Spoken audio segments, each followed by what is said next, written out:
Hello everyone, today I'm going to be covering what has been called by mostly American sources as the most dramatic, most contentious basketball final in all of human history, and it is the gold medal match at the 1972 Munich Olympics between the men's USSR and USA teams. Now, it is considered very controversial and dramatic, one, because the ending is a little bit messy, but also two, because it was in the midst of the Cold War where the USA and the USSR were constantly headbutting without actually touching one another. It was just a big country ego match between the two of them for decades. So I'm going to go over what happened in this event, why it is considered so controversial and dramatic, but also maybe look at how it might not be super controversial and dramatic. So I'm going to get started with a little bit of forward about the Cold War and about both of the basketball teams heading into this Olympic Games.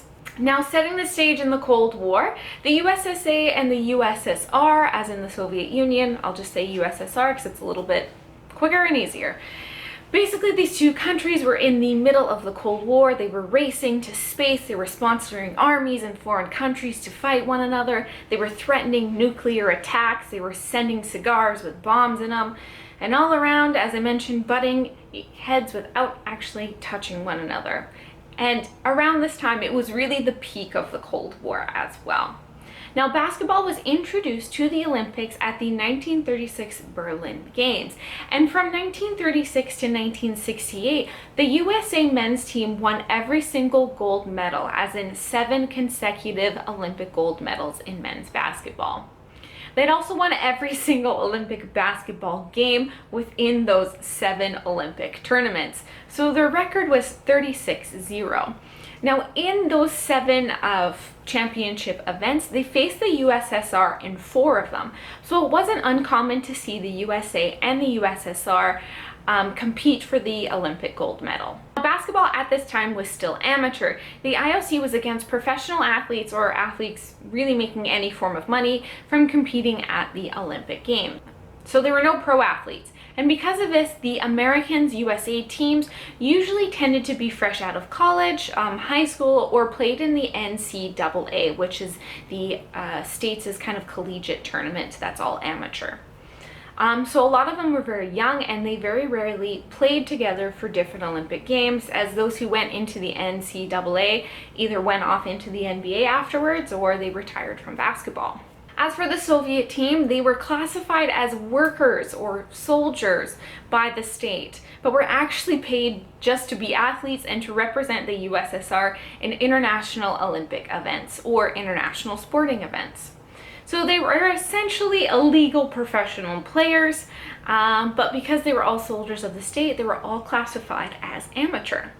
So that specific Soviet team played together regularly. They had gone through multiple championships together. Some of the veterans on that team had been playing for a few years up to that point. So they were looking like they were going to be a pretty competitive match for the USA at this specific Olympic Games. At the 1972 Munich Games, when it looked like the USSR and the USA were going to be facing off together in the final, people were excited because this event was never just about winning the gold, but also very heavily political. The two countries were essentially in a war, but rather than fighting with guns and bullets, they were fighting with athletes and basketballs.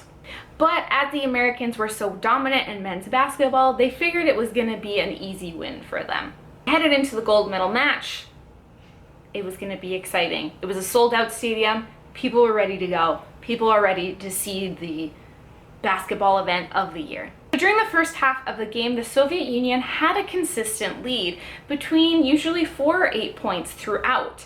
At the end of the half, the score was 26 for the USSR and 21 for the USA. There wasn't really anything super dramatic other than a couple of hard fouls, people maybe getting a little bit scrappy. Really, that's it. All of the drama happens in the second half. 10 minutes left, the Soviets had a 10-point lead. Eventually, with 38 seconds left, the Americans got the Soviet lead down to just 1 point. After a hard foul on American Doug Collins, he was awarded foul shots. He took his first and ended up tying up the game with 38 seconds left. Now, this is where it gets complicated. Now, either before the 2 foul shots or in between them, the Soviet bench calls for a timeout, and it is not given. When Collins shoots the second free throw, a horn from the scorer's table goes off basically as the ball is in the air, indicating that a timeout was wanted. But the ball, as it's up in the air, goes into the basket through the hoop, and the USA is up by 1 point. However, when the ball goes through the hoop at this time in FIBA rules and rules for the 70s, it's live and play resumes. The Soviets had to inbound the ball, and with 1 second left in play, the ref stops. There is controversy as to exactly when the Soviet bench called for a timeout. I read lots of different sources, and they differ on when the timeout was requested before or in between the 2 foul shots, which wasn't technically illegal.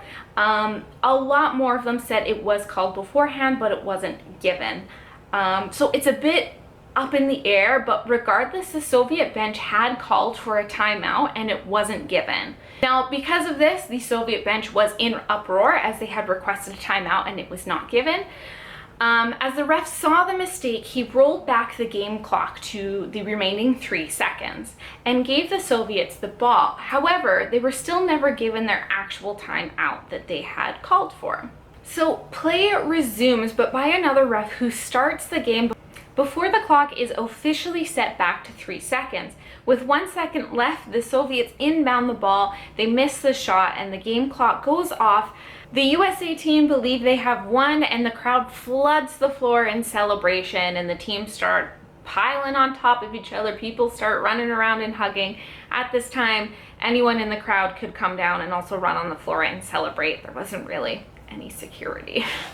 So anyone could just run in and celebrate at this time. So at this point, the Soviets were not given a timeout. The clock was not officially reset back 3 seconds so they could replay it. So at this point, it doesn't seem like it's very fair for the Soviets. So the refs realize this, they kick everyone else off the court and reset the game clock again to 3 more seconds. So of course, the American team is upset because by regulation rules, they technically have won the game and they're being told that they have to repeat the last 3 seconds. However, the refs and officials agreed that basically it wasn't fair and that they needed to replay it because things weren't set up properly and that they needed to be played properly in order for an official, good winner to win.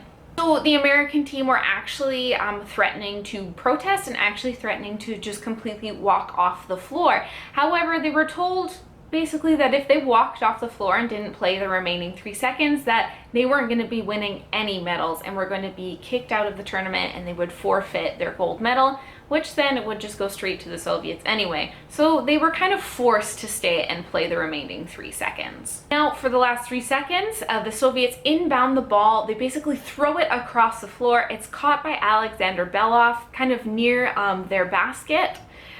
He goes up for a layup. He dodges 2 Americans who try to block him. He scores 2 points as the buzzer goes off. The Soviets were now the official winners of the game. And everyone on the Soviet bench and any fans who were Soviet fans also rushed the floor. I will add, as you can see in this clip, that it's actually pretty hard to score points in that amount of time. It wasn't an easy win. It wasn't either a fluke either. It was just a skilled, talented, and a little bit lucky play. Of course, now that the Soviets have now won this game, the Americans begin protesting again that actually they shouldn't have won the game or had really had to do those last 3 seconds in the first place. So the American team rushes over to the scoring table and to the refs and begins protesting, pointing, yelling, doing this into people's faces, all that sort of fun stuff. The big reason the Americans were fighting against the decision was because they technically played a game that was 40 minutes and 3 seconds long, which due to regulation, a winner is awarded at only 40 minutes of play. So by that technicality, they should be winners. It's an interesting argument considering that time is added or changed fairly frequently depending on certain situations in basketball, both in FIBA and the NBA today. It might not have been as normal then to adjust and change the clock. I mean, at that time, you didn't have the kind of automatic replay where you could go back and look at stuff. Now, it might not have been then, but it's still the decision of the refs due to the human error that happened to fix what happened, which was the fact that the Soviets initially were not given a timeout when they requested it. However, the Americans' appeals were turned down pretty quickly. It didn't help that in the appeals board consisted of Cuba, Poland, and the USSR, who voted against the appeal in a 2-3 vote.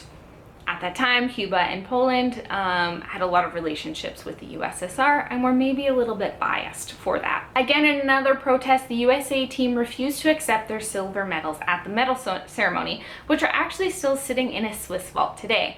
Some are so against it that in their wills, they have banned their family and any form of descendants from ever going to the Swiss bank to collect them. They believe that they have been completely cheated and they are actually the rightful winners of the game. One of the latest appeals was actually in 2002 when former teammate and then Congressman Tom McMillan lobbied the IOC to change the medals because he believed the refs and judges were bribed against the Americans. However, it was turned down. Whereas the Soviet team were considered heroes after beating the Americans, they see their victory as a legitimate victory as per the officials and the rules of the game. Many consider that game to be one of the greatest accomplishments in basketball for the USSR, for themselves, and one of the greatest accomplishments of their life. The Americans, however, think they got cheated, so the Soviets, of course, think that the Americans are just really, really bad losers.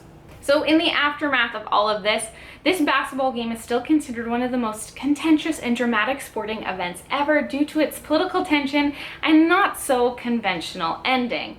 But who really got cheated here, if anyone? Now, most of the information I got was very heavily American biased, saying that the game they got cheated. However, to argue, the players don't actually get to decide how the game goes. It's more or less the referees get to decide how the game goes. They believe that this was the best course of action due to the human error and playing before the clock was actually set up. Just because the Americans think the decision was wrong doesn't mean that it actually was, and it doesn't necessarily mean that they can argue that point. Calls are given in any sports at a given time that a lot of people will agree with or disagree with, and unfortunately you can't go back and demand an appeal or repeal at every decision that is ever made in a game. Would this have been as big of a media and world spectacle if it wasn't for the USA and the USSR? Probably not. There are wild endings in basketball all the time, so it might not have been any different, but because of the political tensions, people loved the drama and they loved the contentious ending of it. In my personal opinion, I do think the Soviets won this fairly. However, it could have been smoother. Things could have been avoided. It was a bit lucky, yes, but I do think that they won fair and square, all things considered. There weren't any instant replays or coaches challenged back then, so they won the game that was set up for them. They got really lucky with that last shot. That one guy at the end, Alexander Belov, had 2 defenders on him that both messed up and fell over. He stayed on his feet and he got the ball up in the air in the basket, so can't fault him for that. I do think it was a little unconventional and it may have gone a little bit differently if things had worked out in a more conventional way. But I do think the Americans are a little bit bad losers for this one. Mostly I think because they believe they deserved to win the game maybe before they even started, because they were 7-time World Olympic champions and that they were the best in the world, but that does not mean that you win every single game you play, even though up to that point they had. So that is the end of what happened at the 1972 men's basketball Olympic final between USA and USSR. As you can see, it was very controversial. However, maybe not as controversial as some or most American media outlets actually portray or write down. I was inspired to do this video after looking at a list and seeing how very interesting some of the language was used in order to describe this event, and was very, of course, biased against what actually happened. So if you enjoyed this video, you can give it a thumbs up. If you want to subscribe and see more sporty history videos, you can do that as well. But thank you for watching. I hope you enjoyed it, and I'll see you guys soon. Bye!